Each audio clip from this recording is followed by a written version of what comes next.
Hi, welcome back to Finally Revealed. In this episode, I want to give a general overview related to my project on the Indian treaties for the United States and how the situation between the United States government and the Indians came to be, how it is now, and what is still ongoing. A lot of this relates to the fact that I discovered a lot of this information myself. As you can see, I'm a grown adult. It was not taught to me in school. It was not taught to my friends in school. We were operating under, I don't know, some fairy tale about the nice settlers and the nice Indians and how everyone were friends. However, as we know, Native Americans are on reservations away from where they used to live. And I was shocked to discover that, maybe I'm naive or in this area was, the United States, the land that is now called the United States, was completely occupied by various tribes, bands, and other people, some who were farmers, some who were hunters, some who were nomads, and they lived throughout the land. And I want to go through some very basic principles and a little bit of history that gives kind of lays the foundation for how we're going to go into the British Proclamation and the first statements by the Continental Congress about the Native Americans, who were dubbed Indians by Christopher Columbus. So we start with the French, the Spanish, and the British, who came over to North America. Before the Spanish, French, and English came over to North America, we have the Portuguese. I have been to the Maritime Museum in Lisbon, Portugal. It is a beautiful museum. I recommend that you go if you haven't been. The reason that I think it's so fun is because it has models and then actual ships showing the progression of the Portuguese explorers who, for large part, by sea, explored and most of the world up until the point that Christopher Columbus got his charter from Queen Isabella and came over to North America looking for a new trade route, because the Portuguese had done the other trade routes over to get the spices from India and other countries. When you're in the Portuguese Maritime Museum, you can't help but notice they had the caravel ships, which are ships with these square sails, and they're beautiful. And of course, the ships started out smaller and got bigger and changed. One change that I noticed, that again, it was gradual, all of a sudden, the ships had guns on them. They had cannons on them. And the description on the various ships was explaining this as they had to have these firearms and these weapons on board to protect the ship from the natives. A little bit further inquiry shows the reason that they had to protect the ships from the natives is because the first ships didn't have any guns or anything on them. The Portuguese went out to these various different places. They were met fairly warmly by the people there. You know, hello, who are you? We're curious. You're coming by boat, and who are you? As the Portuguese became more and more confident in their exploration, they were ravaging the places they were visiting and taking what they thought they wanted to come back, whether by trade or by force. So as the Portuguese were landing and forcefully doing this, the people, when they came back to visit, were prepared.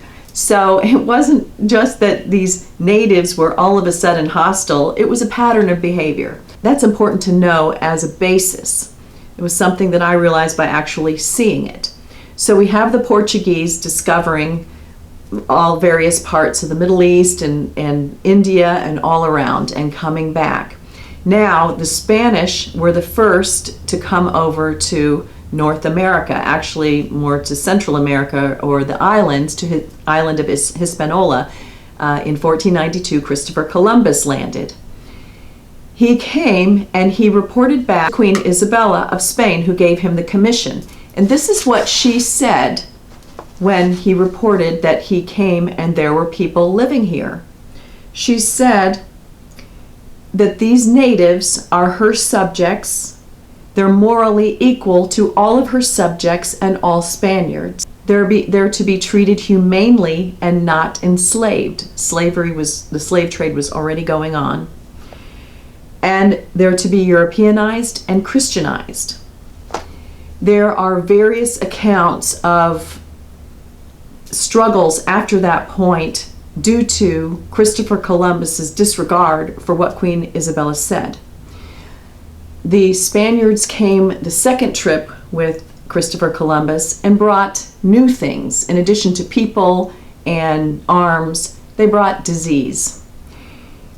These are the diseases that the Europeans brought over, first to that little island and then later on into North America proper, that decimated large populations of the native people who did not have any immunity to these diseases at all. The natives and their history and how they would deal with disease, which they didn't have it a lot, was on a spiritual plane, and they would try to help eradicate the disease from the afflicted person. A combination of that exposure and then later the enslavement of the natives caused them to be exposed in greater numbers to something they didn't have a natural immunity to, they didn't have time to build one up, and it killed them. For example, the Lakotas called the smallpox, they called it the running face sickness, and it was fatal for the most part. So the diseases that they brought were smallpox, bubonic plague, chickenpox, cholera, diphtheria, influenza, malaria, measles, sexually transmitted diseases, whooping cough, scarlet fever, typhoid, typhus, and tuberculosis. So the Spaniards brought that over. That got the natives in Hispaniola sick, killed a lot of the Spaniards as well, and they then worked to enslave the natives there. Reports are that they would cut their hands off of some people to show them that the other ones needed to comply. Eventually, they had to import slaves from Africa to come over to do their work because they decimated that population. But the Spaniards, through Columbus, the ones boots on the ground, believed themselves superior and that this population was theirs to use just as any other kind of being that they thought was inferior. There was a monk, he was Bartolome de las Casas, he was a Dominican monk, and he wrote about this treatment in his best known work, which is called A Brief Account of the Destruction of the Indies. It was written in 1542. He says, "The Indies were discovered in the year 1492. In the following year, a great many Spaniards went there with the intention of settling the land, and all the land so far discovered is a beehive of people." It was full of people. "It is as though God had crowded into these lands the great majority of mankind. And of all the infinite universe of humanity, these people are the most guileless, the most devoid of wickedness and duplicity, the most obedient and faithful to their native masters and to the Spanish Christians whom they serve. They're by nature the most humble, patient, and peaceful, holding no grudges, free from embroilments, neither excitable nor quarrelsome. These people are the most devoid of rancors, hatreds, or desire for vengeance of any people in the world.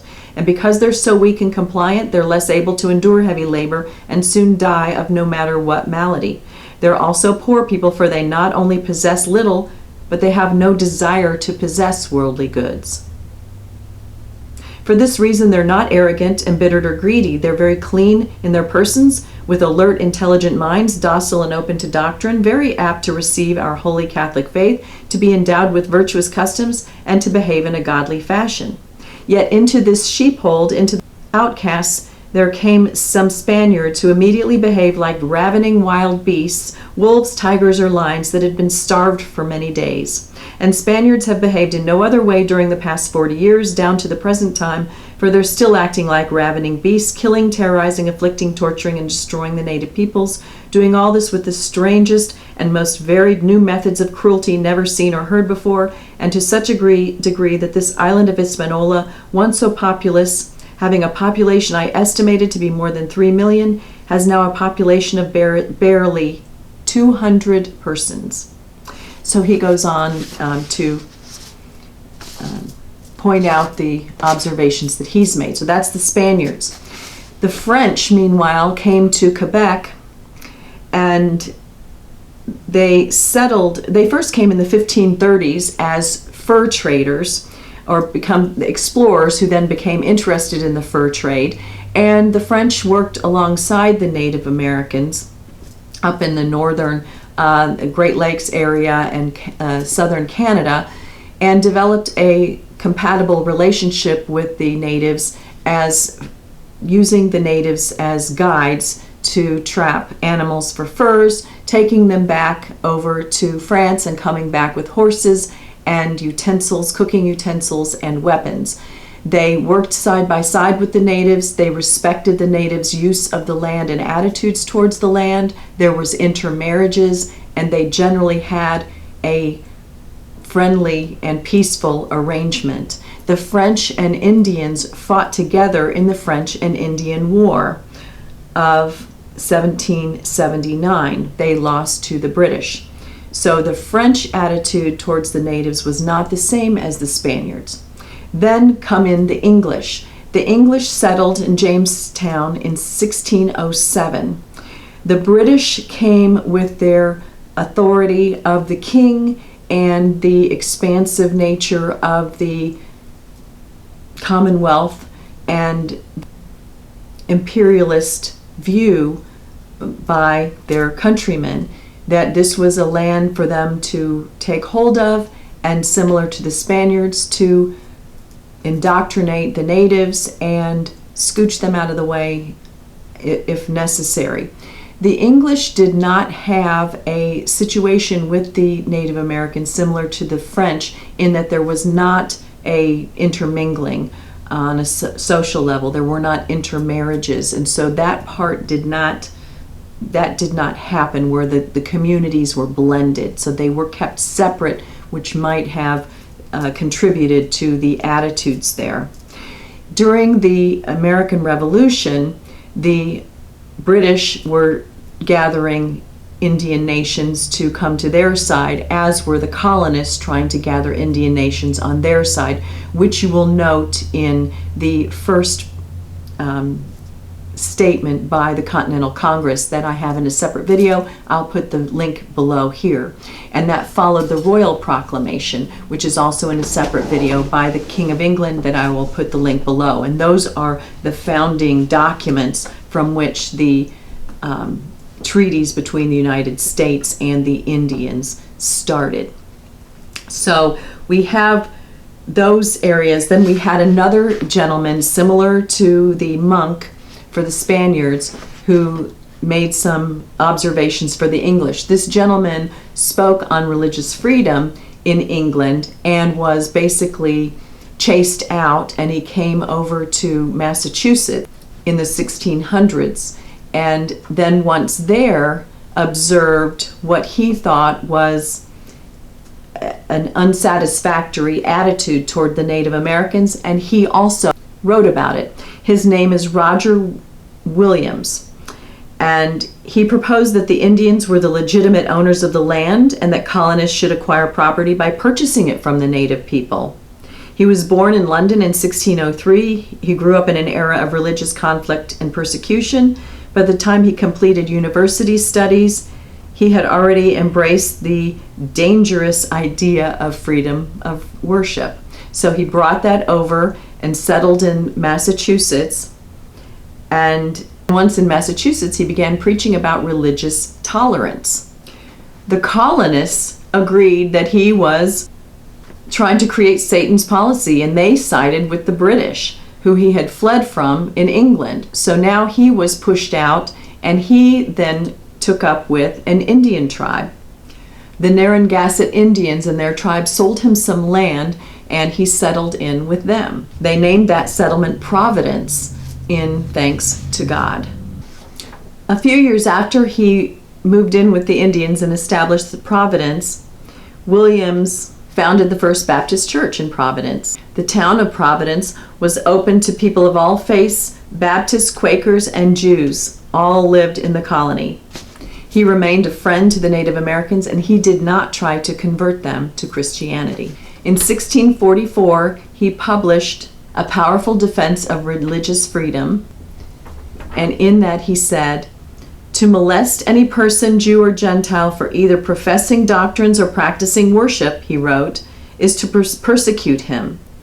Having bought truth dear, we must not sell it cheap, nor the least grant of it for the whole world." So that was Roger Williams, and that brings us forward to the American War for Independence, the American Revolution, and the British, the proclamation by the King, and the companion first statement by the Continental Congress, and the links are below. If this was interesting or you learned something, give me a thumbs up. Leave any comments or questions below. I thought this was a good base to launch the treaty information that I'm going to be putting out. I'm trying to group them by the tribes so that if you're interested in one area, you can scroll through those together. Share this with anyone you think may benefit. Subscribe to see the other videos, and come back and see me next time. Thanks for watching.